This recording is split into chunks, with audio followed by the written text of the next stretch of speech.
Well, welcome everyone, and thanks for joining our Build Broadband Better panel. We will get underway here. My name is Linda Hinton, and I'm Vice President of the Communication Workers of America District 4, which represents the Midwest states.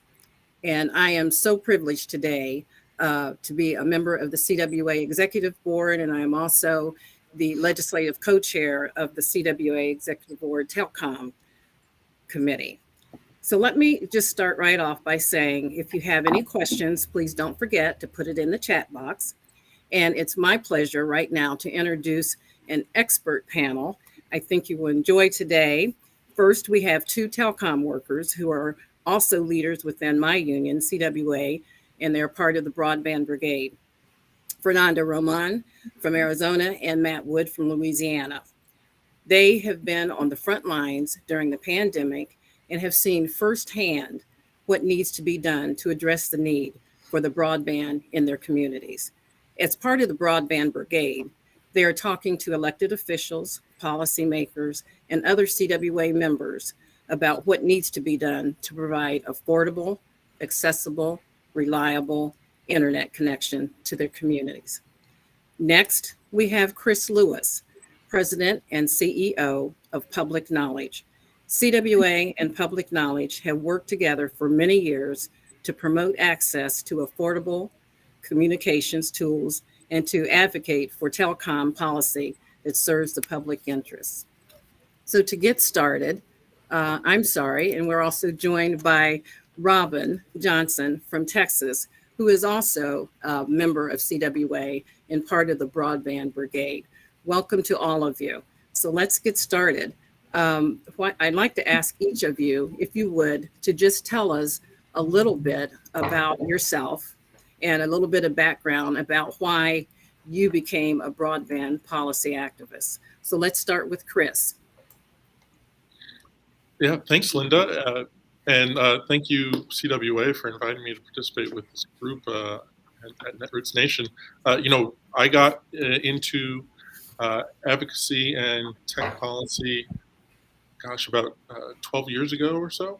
I've been at Public Knowledge for the last 9 years, and really got into it because the work I was doing in policy work and advocacy generally in Washington, D.C., just hadn't found a subject matter that really interests me. I'm always driven by what could I do to make things more just and more fair for everyone. Mm-hmm. And really got excited about tech policy when I got to work at the FCC for a few years and learned from the engineers there just about how essential communications is in people's lives and all the great opportunities to make sure that people can tell their own stories and create community online. And that really attracted me to internet and tech policy, and been working on it ever since. So proud to be here. Great, thank you, and we're glad you're working on it too, Chris. Thank you. So next, let's go to Robin. Welcome, Robin. Why don't you tell us a little bit about yourself? Hi, thank you. And first, let me go ahead and apologize. I had the wrong time zone, and I apologize. I'm Robin. I'm local 6215 here in Dallas, Texas. I just like what I do. I'm just going to have to be honest with you. I enjoy doing political work. I enjoy doing this broadband job, this broadband presentation.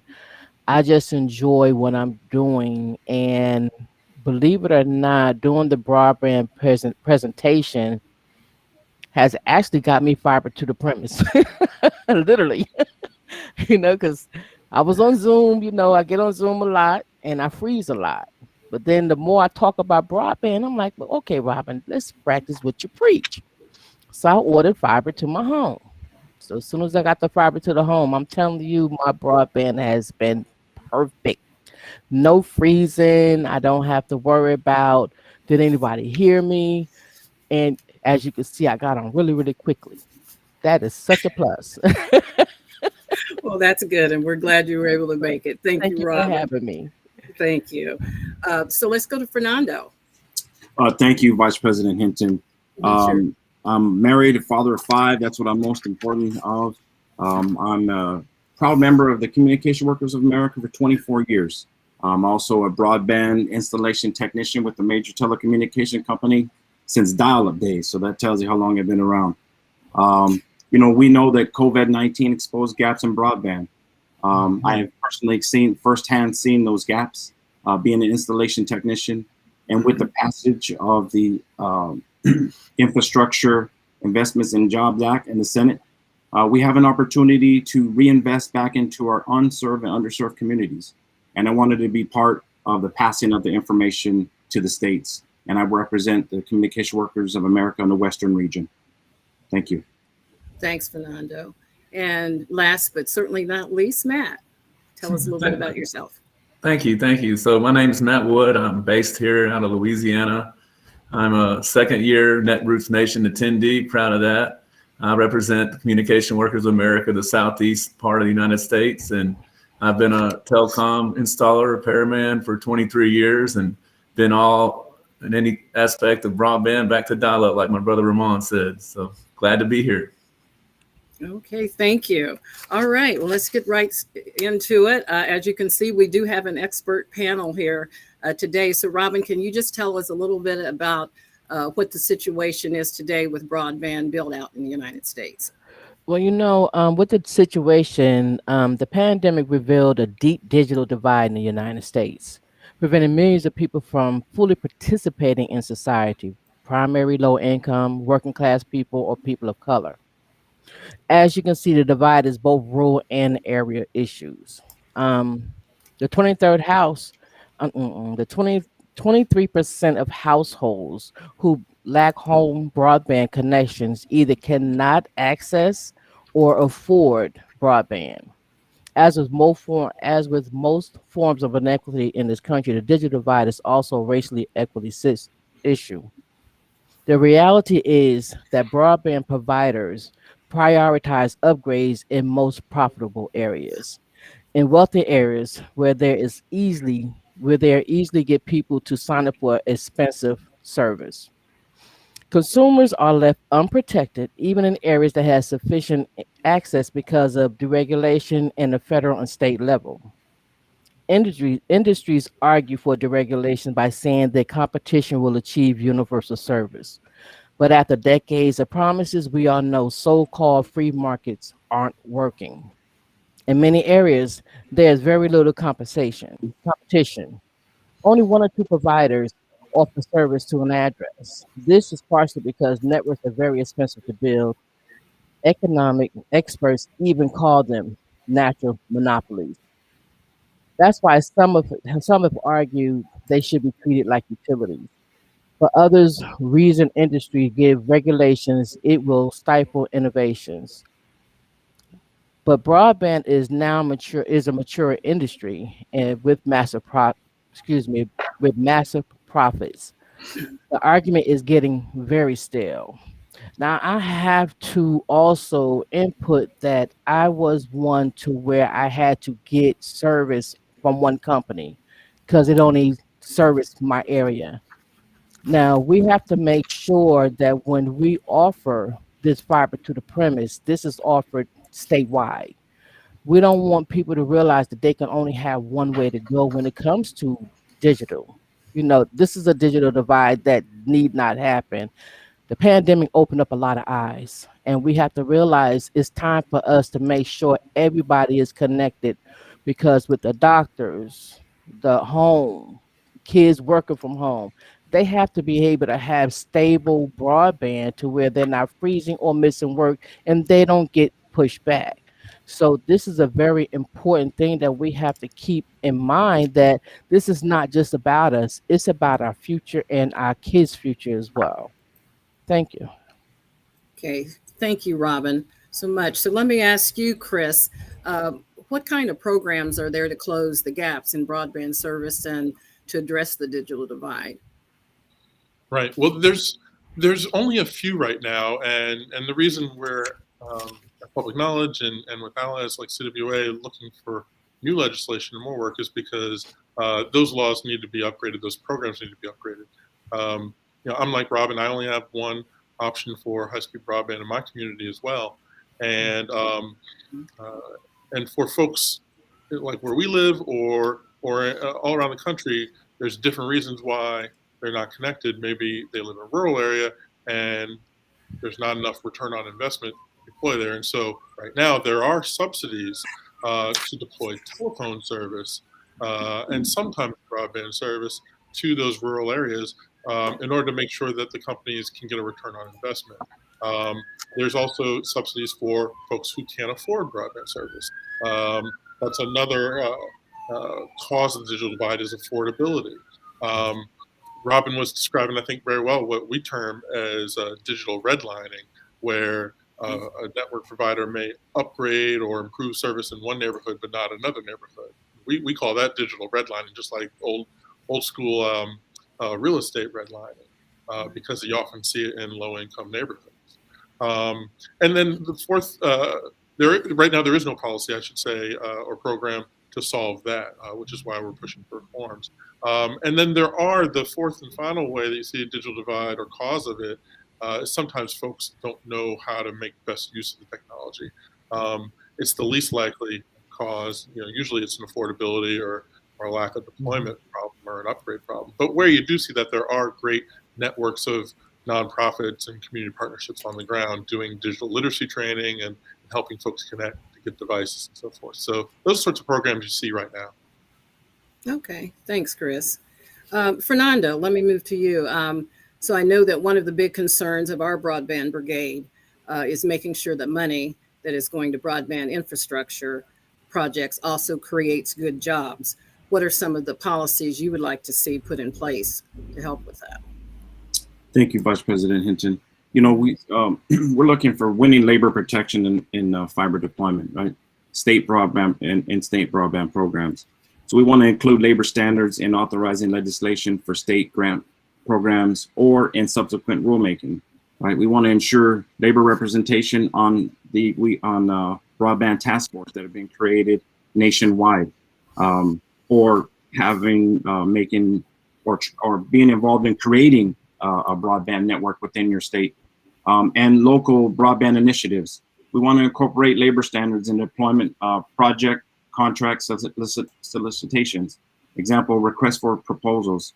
We want to ensure labor representation, again, on broadband task forces. We want to recommend a point system. We want workers to work safely. Give preference to high road employers, right? With no recent labor violations of labor law.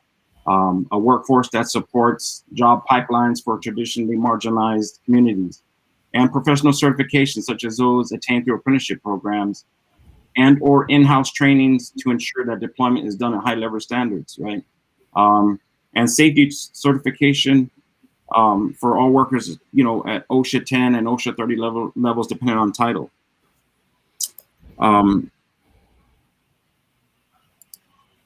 And so that's really our labor standards for local and state government, right? So that's the best way to ensure publicly funded broadband deployment supports good jobs and high quality work, right? Is to give preference to these high road employers. Next slide, please.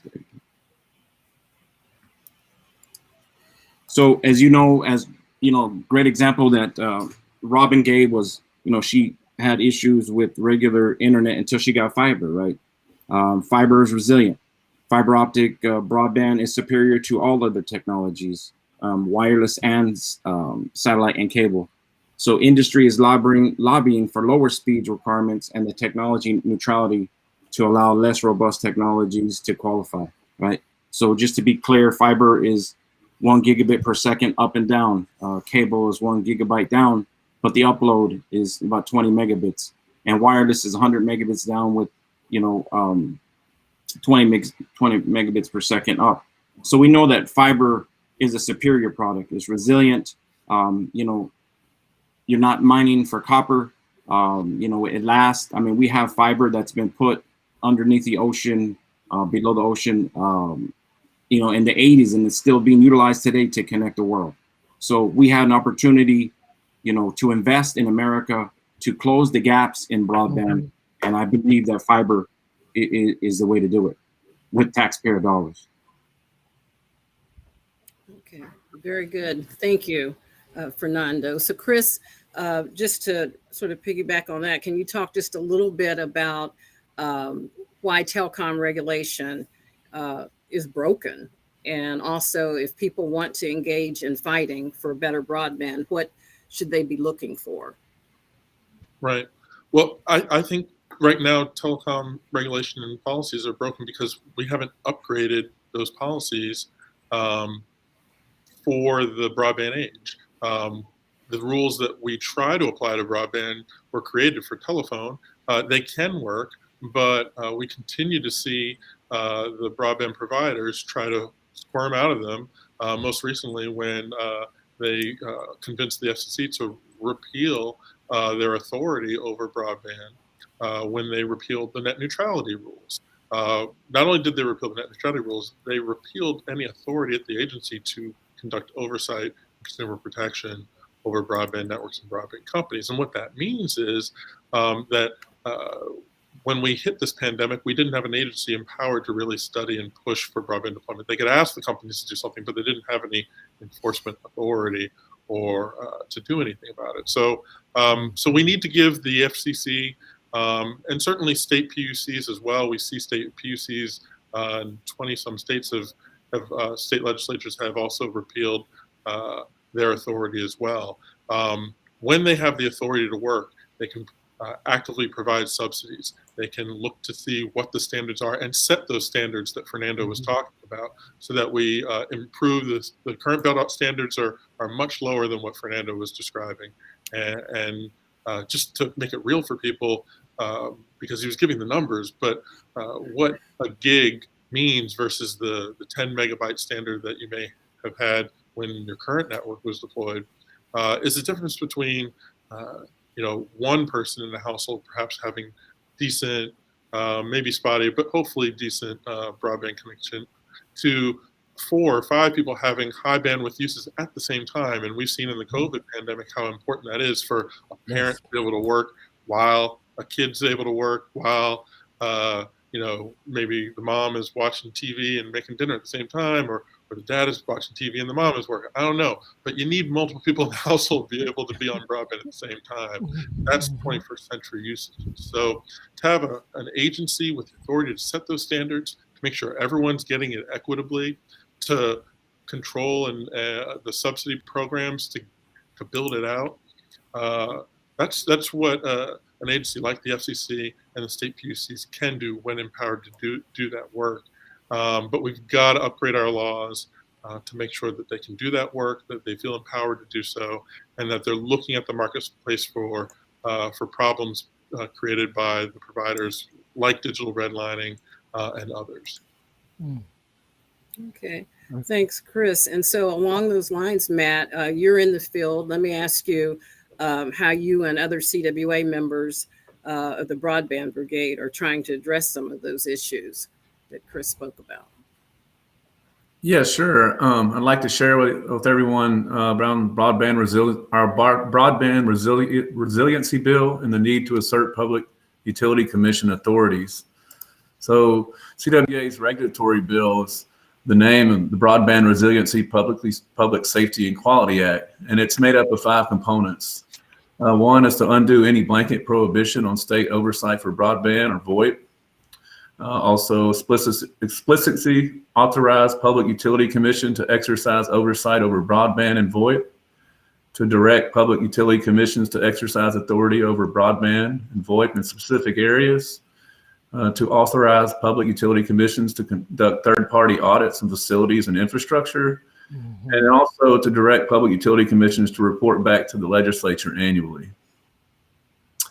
And then pertaining to asserting Public Utility Commission authority in specific areas, it's made up of really 4 points. So first would be resiliency, which will require providers to submit info on outages.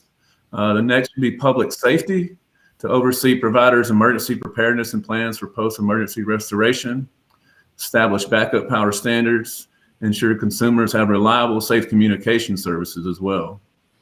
Next would be data collection metrics, which would require providers to submit pricing, deployment, and adoption data, analyze this data, and make it publicly available. And then the last part would be around transparency and consumer protection.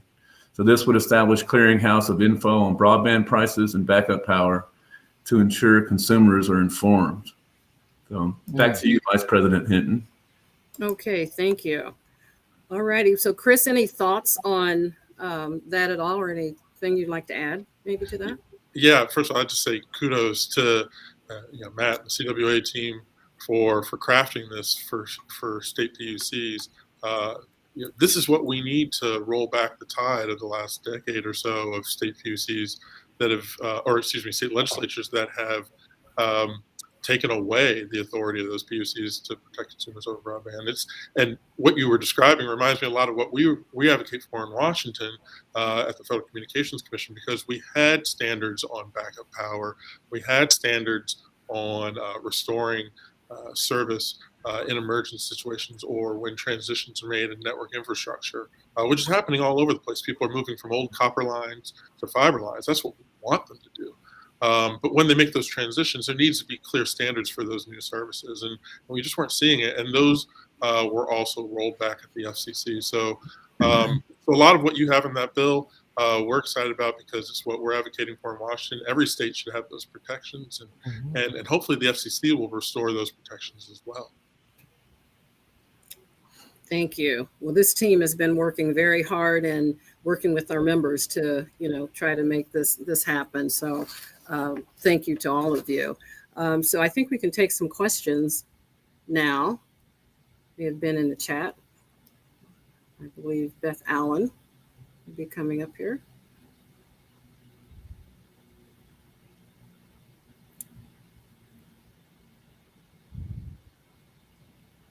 Yeah, I'm not seeing any questions. Do folks have any questions for our panel?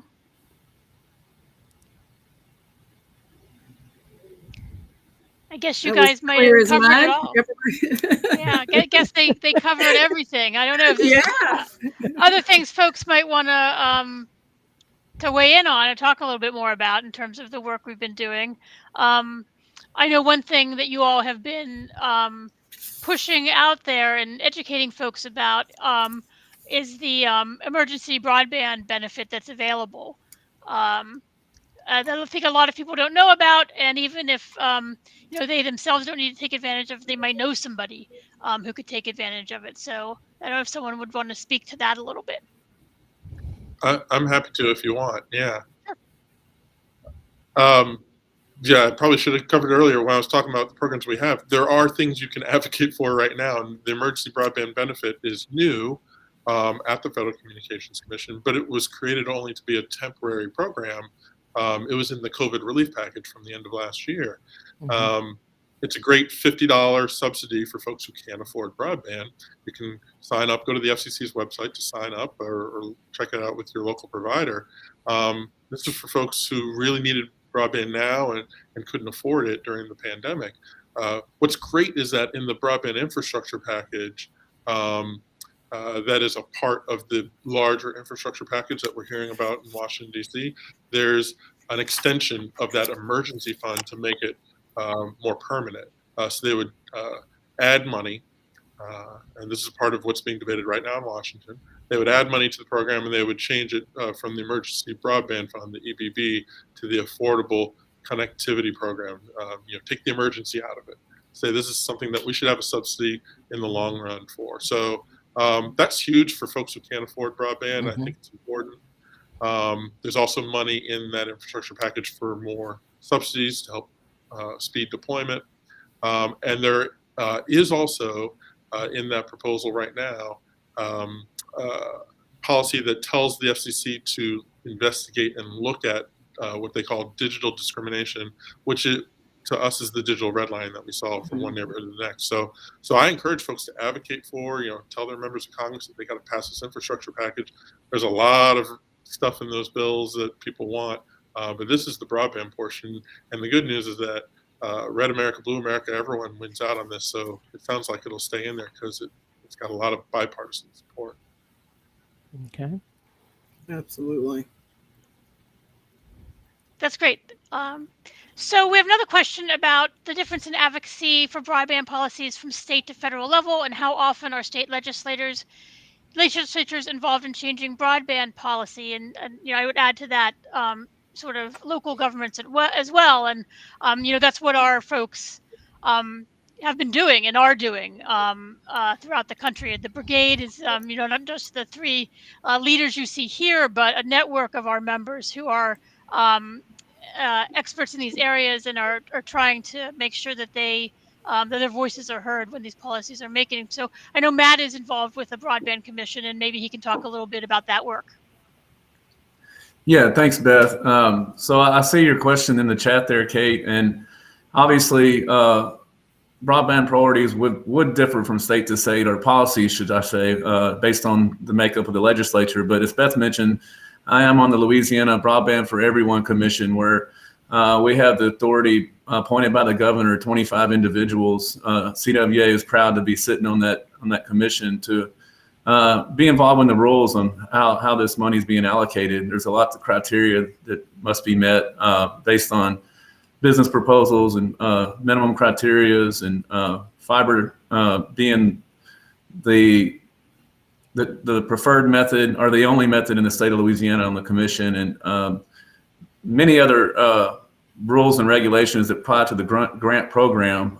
But it's kind of a broad answer, but it does differ on state level from the federal level. Yeah, and something else I would add is that the broadband money in the infrastructure bill and other legislation that is passed, even though it's federal funds, it's going to be dispersed to the states, and then those states are going to come up with plans on how to make use of those funds and what to do with them. And so that's going to be a really important place for folks to get involved and pay attention to what's going on. You want to make sure that these funds are going to high road employers, like we said, and to projects that are actually viable, instead of to projects that look good on paper, but the money's mostly going to go to the profits of the company and the shareholders, and not to workers, and not to real investment in the communities. And I don't know if there's anything you might want to add about that, Chris.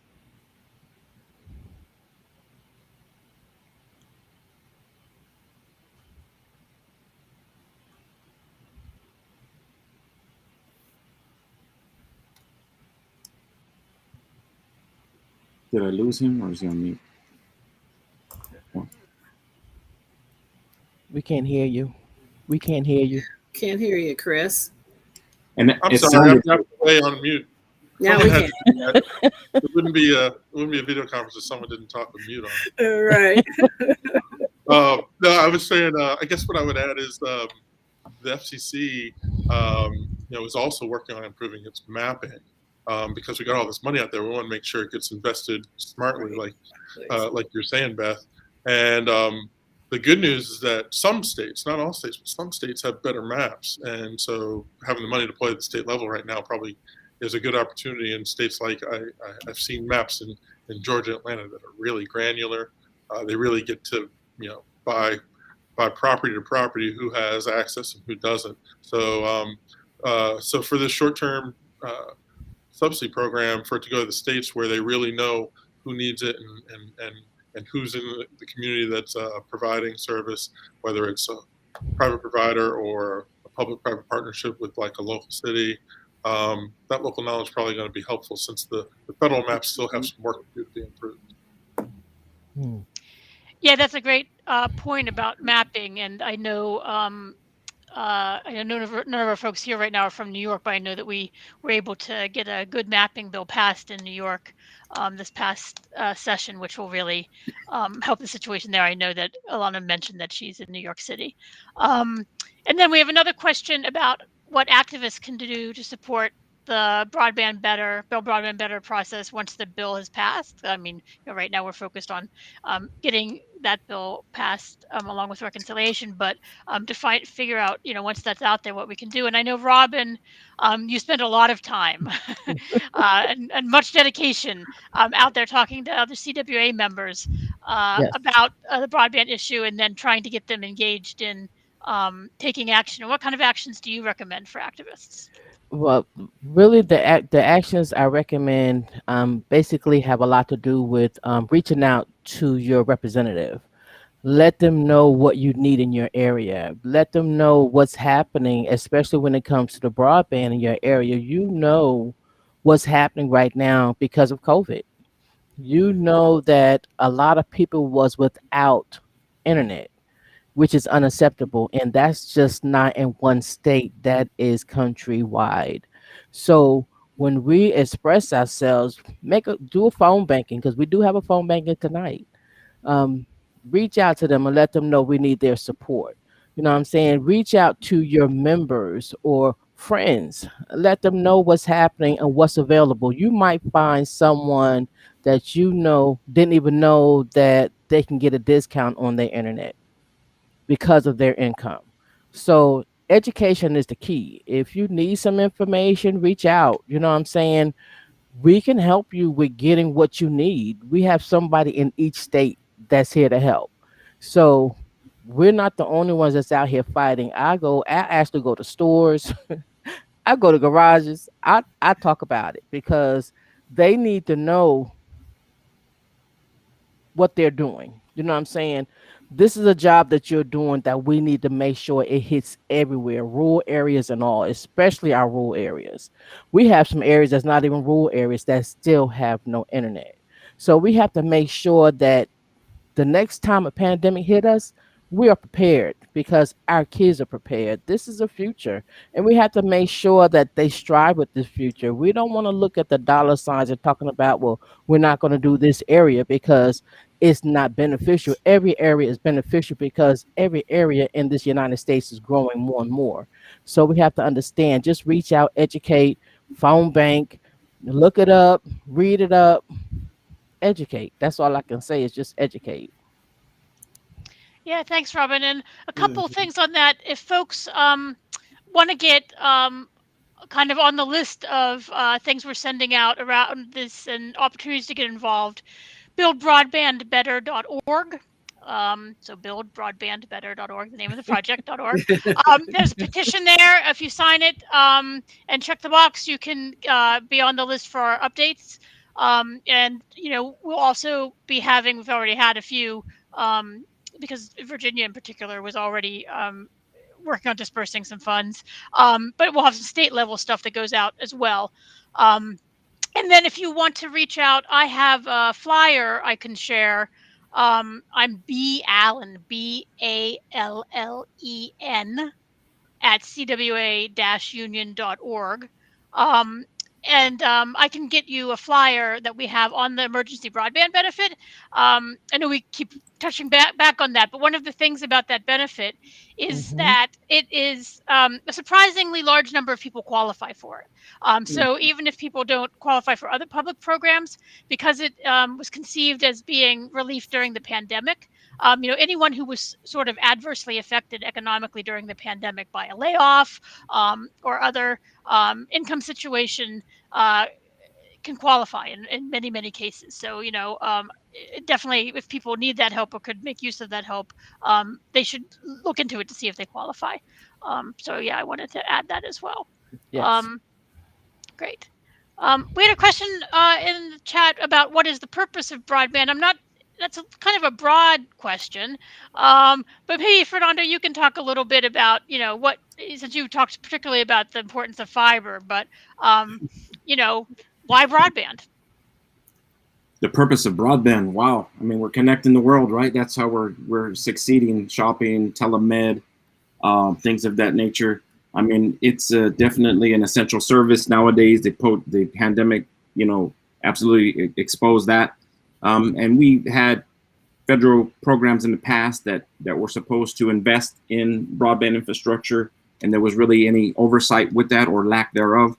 We have an opportunity to invest in the right type of broadband, which would be fiber optic broadband in unserved and underserved communities, with taxpayer money, with your money, your and my money, right? And we can urge, you know, these major companies to take part in receiving and applying for those grant programs.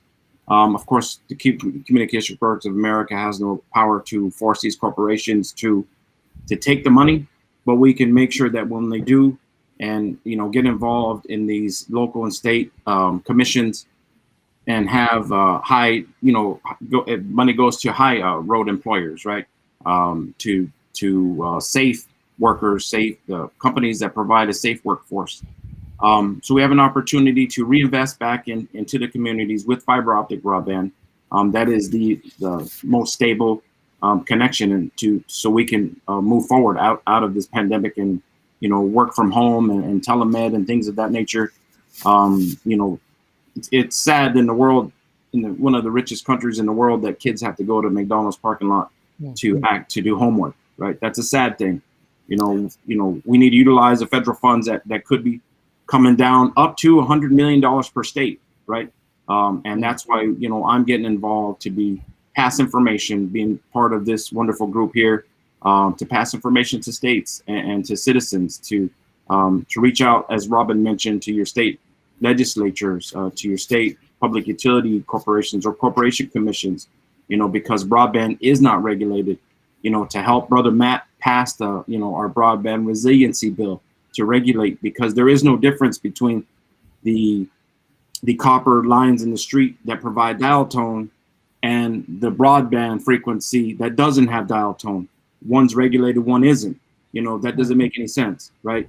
In a world of broadband essential service, there needs to be regulation, and get involved, and let's pass this bill nationwide. You know, consumers need a place to reach to, right? To have their complaints answered, an opportunity for some, you know, regulatory body to make sure that corporations that are receiving this money are doing what they're supposed to with taxpayer dollars. Sorry for the long-winded answer. That's why I think we need broadband. It was great. No, we love your passion. That was great. Very good. I also wanted to, while Fernanda was talking, it reminded me that this effort, you know, is not just CWA, obviously, in public knowledge. We have local partners on the ground in the states and in the cities that are working with us on this effort.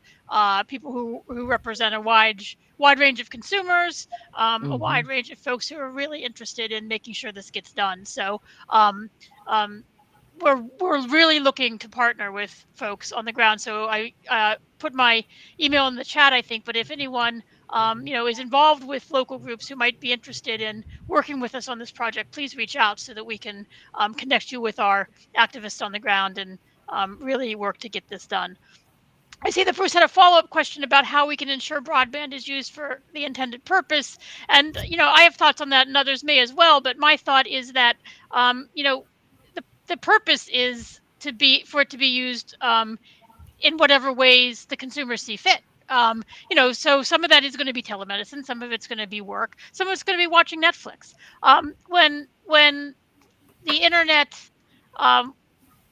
was developed, and I'm old enough actually to remember days before the internet, the early days of the internet. If some of you are older, where to do an email, you had to know each step along the way and put these exclamation points in to get your email to where it was going, to route it yourself.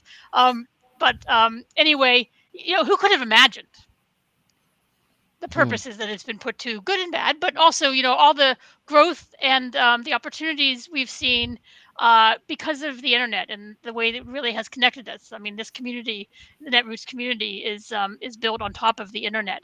And, you know, who knows if we were able to run those fiber connections to every apartment in a city, who sitting in there might come up with a tremendous idea that would be really revolutionary. You know, if we ran these connections out to small towns in the mountains of Wyoming, you know, what someone might come up with that would really, you know, change lives in those communities and potentially beyond. But you know, I don't see any real benefit and potentially a lot of harm to putting constraints on how people use the internet service that we're going to build out here. So I don't know if others want to weigh in on that or not. If you don't mind, Beth, I'd like to just touch on that, just kind of clarify again my perspective with Bruce's proposed question. You know, CWA and Public Knowledge and other organizations have positioned themselves to be a good steward for this money. You know, private-public partnerships are a great thing if they're done responsibly with some oversight. We all know that business its role is for profits, and we know that government should be in it for the betterment of the citizens. So the government's in it for service. So we certainly want to have some oversight should public government bankroll this, so to speak, for once in our lives. We ought to be looking out for the consumer. That's what this big picture is really all about. And certainly CWA wants skilled labor to do this work because we don't want these monies not to be spent responsibly. So the purpose is exactly that, to have some oversight, some regulation, and have someone actually bankroll it for the good of all the citizens in our great country. So. Exactly. And I have to say to what Brother Matt proposed, CWA has the experience, has the workforce, and have been there since, like we said, since Matt and I, dial-up days, right? We are the ones that are putting up the fiber. We are the ones that are building the infrastructure, that have built the infrastructure through, partnerships, obviously, with the telecommunications companies. But we have and are doing this work currently. So we are the qualified workforce to do this work. We're highly trained, right? I mean, and that's the key. We want to make sure that the job is done right the first time. Let's do it right. Let's give this, the people of the United States an opportunity to experience what Broadband has. What very few people in the United States has is fiber to the home, right? There's very few percentage of people that have fiber to the home. And I tell you what, for the gamers out there that are watching this, you get an 8 millisecond ping when you're playing a video game, you're doing good, right? Yes. That's fiber. Fiber to the home, there's no faster service. It's proven resilient. And so that's the key, is that let's do it right the first time. Urge your internet provider to take part in, the grant proposals that are potentially coming to the states, and demand that they're done with high road employers, right? With people that do the job right the first time, with people that have, pride in their work, right?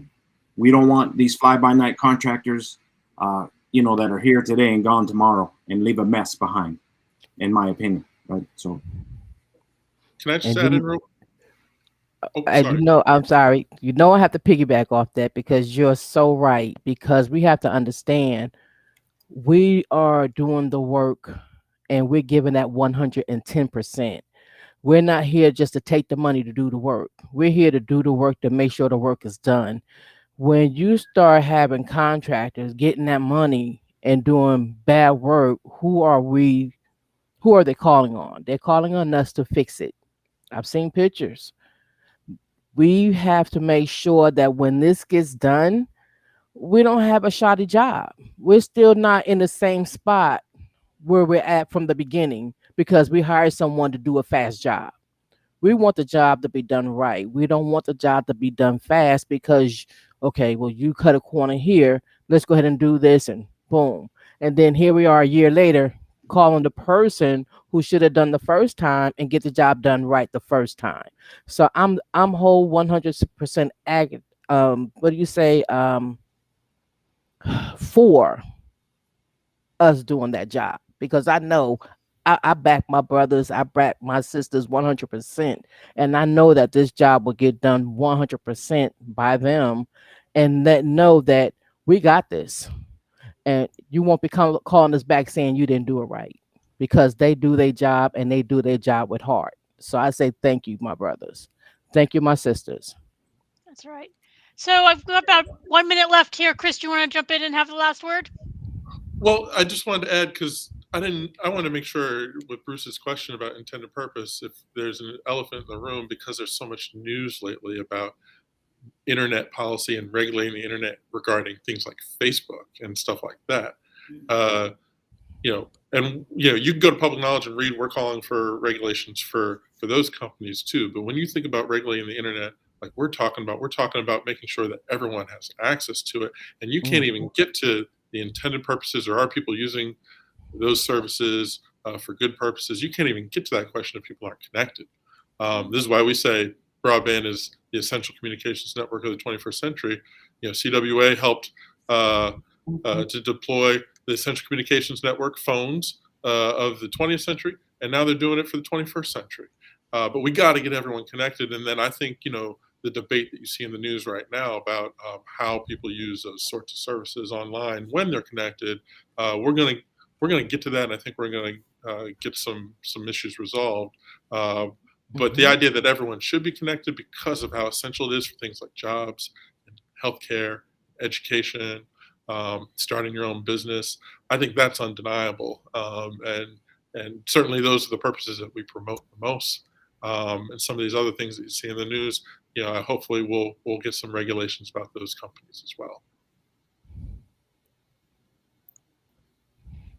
Thanks, Chris. I actually misspoke about the time. I thought we only had till 3, but we have a few more minutes. So if there are any other questions for the panel, we'll be happy to answer them.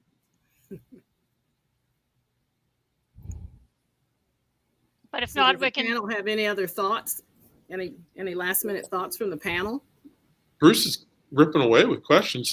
His question about redundancy in the sky, I think, is an important one to address, because a lot of people say, "Oh, well, I have one of these. I have a mobile device, and I don't need fiber to get to the mobile device." But what I'm sure the CWA engineers and other folks know is that you don't get good mobile service without good fiber.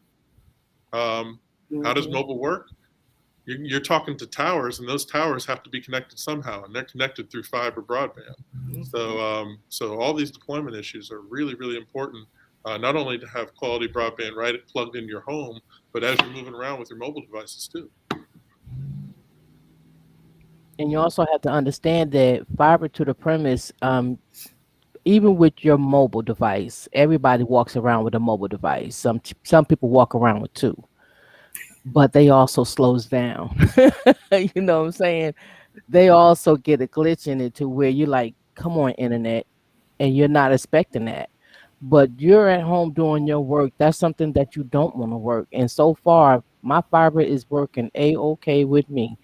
So I'm promoting it 100% because it works great for me. I haven't had a problem with it since I've had it. And right now I'm going on 3 months. So I'm good with it. So yes. And I still have my internet. I still have my phone though. Don't get me wrong. But when it slow down, I sure get to my computer. Thank you. Yeah, I'd like to touch on, Ryan, I see your question in the chat. Yeah, we are certainly mobilizing our members. We're looking to reach out to community partners. We are contacting our friendly legislators and around broadband support and investments. But you mentioned about collecting real stories. I just want to share a quick story about a friend and individual that I know, a CWA member I reached out to looking for those stories. And he had a decent income being a CWA member, worked for a local telecom company, and his children had neighborhood friends. One of those friends would come to their house almost every day, maybe just to eat good groceries. I'm not sure, they were good friends. But to wrap up the story is during the pandemic, the local school system, public school system, told the children and the students, good luck, go to the local fast food restaurant, or you're welcome to come to the school parking lot and use their Wi-Fi service. This student, their family was living off one income, if that. They had no transportation. They certainly didn't have any device to get on the internet. So he was a junior in high school, and that student ended up dropping out of high school. And that was another terrible story to share. But what do you think is going to happen to that student? Odds are against him. I hope things turn around, but these are terrible stories because people have no access to the internet. And this is exactly what happened all over the country. And we'll suffer from this for decades. So we gotta correct this and do it right and build broadband better. There's no other way around it. You're right, Matt. The other thing with that is for CWA members that you guys have been going out and educating our CWA members. And I think Robin mentioned earlier that we have phone banks, where we're calling our members and calling community to, let them know how important this is. So, there is, as I always say, a place at the table for everyone. Some of it seems overwhelming, so you might not want to be a broadband brigade activist, but there's probably a piece of this that hits home that you could help with. And so I would encourage folks to take Beth up on, contacting her or going to our website there because there's a number of things that we can do, and we do have to involve the community and other coalition partners. So there's a place for everyone to do something, for sure. Yeah, story collections is a huge part of that. We've, we were optimistic, as I think everyone was several months ago, about the pandemic, and we're hoping to do a lot more in-person collection as we went out and talked to different groups around the communities to make those connections and really hear those stories in person and document them. I think that, now we are faced with the reality, and we'll probably be setting up some tools for online story collection as well, in order to help with that, because I know, as many of you in the audience know, as activists, having those stories, sharing those stories with legislators who can then share them with their colleagues, is really, really critical, to getting those stories out in the media, to making change. So there was another question in the chat from Bruce, who's talking about, I believe, satellite internet. Satellite, Elon Musk is, shooting satellites up in the air right now. He's doing about 300 satellites per month. And he's estimating, by his own words, it's going to be about 30,000 satellites for that infrastructure to cover the necessary, what's necessary. That's going to be, throttled by about 100 megabyte service, 10 megabytes up. And it's going to be, and they can only do about 300 per month. Right, so we're a long ways from that technology getting there. There is satellite internet out there. It's very expensive. Rural communities can access that. They are, they're limited by the amount of gigs per month, and then the price jumps up, extremely. And about satellite internet, launching those 300 satellites, it's about $8,000 per kilogram to get those satellites up there. Right, so it's extremely expensive. As I mentioned earlier, we need to invest right the first time. I mean, fiber is shown to be resilient. It lasts over the years, unless somebody cuts it or gets it dirty. So I think we have an opportunity to reach rural communities, right? To reach unserved and underserved communities with fiber optic internet.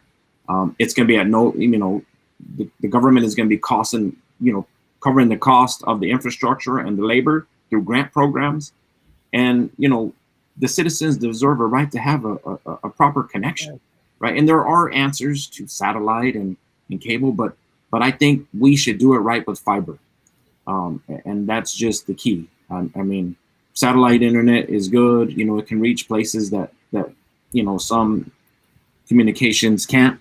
But on the telco side, back when telecommunication, the POTS, we call it POTS, plain old telephone service, is still a regulated service. When a customer back in the day ordered service, we had to provide service to that customer. There was no ifs, ands, or buts. Well, we know that broadband during this pandemic, again, has exposed gaps in broadband. We believe that they should still provide service to those people that need it. I mean, these school-age kids, they lost about a year of education due to the lack of broadband access, as Brother Matt has showed, having to share broadband, so let's do it right.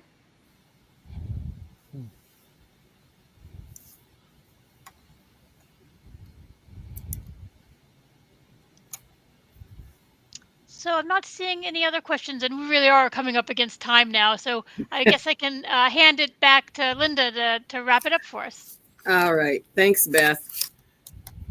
And let me say thank you to the panelists. You guys have been great. As you can tell, we said that they were an expert.